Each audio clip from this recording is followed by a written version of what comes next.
দক্ষিণ সোনাছড়ি গ্রাম পঞ্চায়েতের অধীনে এক সফল কুল চাষির কুলগাছ পরিদর্শন করলেন ঋষভ কৃষি দপ্তরের তত্ত্বাবধায়ক। রাজ্য সরকার চাইছে কৃষকদের আয় দ্বিগুণ করতে। রাজ্য সরকারের উদ্দেশ্যকে সাফল্যমণ্ডিত করতে কাজ করে যাচ্ছে ঋষভ কৃষি দপ্তর। ঋষভ কৃষি দপ্তরের তত্ত্বাবধায়কের সহযোগিতায় দক্ষিণ সোনাইছড়ি এলাকার গোপালশীল নামে এক কৃষক আপেল কুল ও কাশ্মীরি কুল চাষ করে সফলতা অর্জন করে। এই কথা জানার পর বুধবার সফল কৃষকের কুলগাছ পরিদর্শনে যান ঋষভ কৃষি দপ্তরের তত্ত্বাবধায়ক সুজিত কুমার দাস। তিনি কৃষকের কৃষিজ জমি ও কুল গাছ পরিদর্শন করেন। কুল চাষে লোকজনদের আগ্রহ বাড়াতে ও কুল চাষিকে আগামী দিনে সার্বিক সহযোগিতার আশ্বাস প্রদান করেন সুজিত কুমার দাস। তিনি জানান, কৃষক গোপাল শীল এই কুল চাষ করে সেগুলি বাজারজাত করে গত বছর প্রায় 1 লক্ষ টাকা উপার্জন করেছে। কৃষকের এই উপার্জন এই বছর দ্বিগুণ হয়েছে।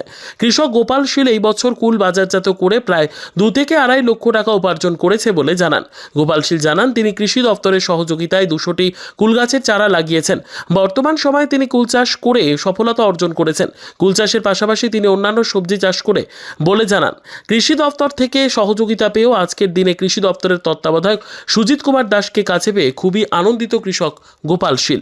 আমি চাই আমার এলাকার আরও কৃষক এই চাষে এগিয়ে আসুক, আর দপ্তর থেকে যা সহযোগিতা দেওয়ার এটা আমি করব।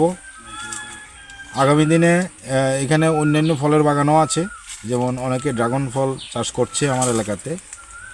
ওনাদেরকে আমি উৎসাহিত করছি, কারণ আমাদের সরকার চাইছে নিজের পায়ে নিজে দাঁড়ানো, নিজের বিভিন্ন কাজে যুক্ত হয়ে স্বাবলম্বী হওয়া।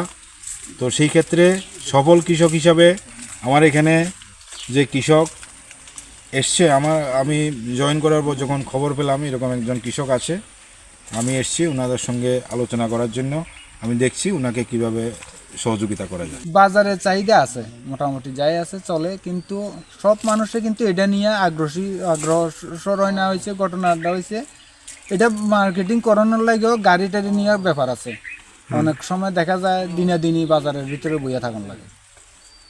এমনি সকালবেলায় বাইরেছি, কোন সময় যে ভাত খামো কোন সময় পারি যাবো এটার কোনো হিসাব থাকতো না। কোনোদিন রাত্রে 8টা হয় 10টায় এতে হইব। চারের কাছে চাইতে আসি, আমি যাই করি নিজের উদ্যোগে করতে আসি। আর যখন মানে রিটায়ারমেন্ট ইয়েতে গেছে, ট্রান্সফার হয়ে গেছে, এরপরে তো আর দেখার মতন কোনো চার নেই। এখন এই স্যার আইসে, স্যারও যদি এই স্যারের মতন দেখিলে আমি আরও খুশি হই।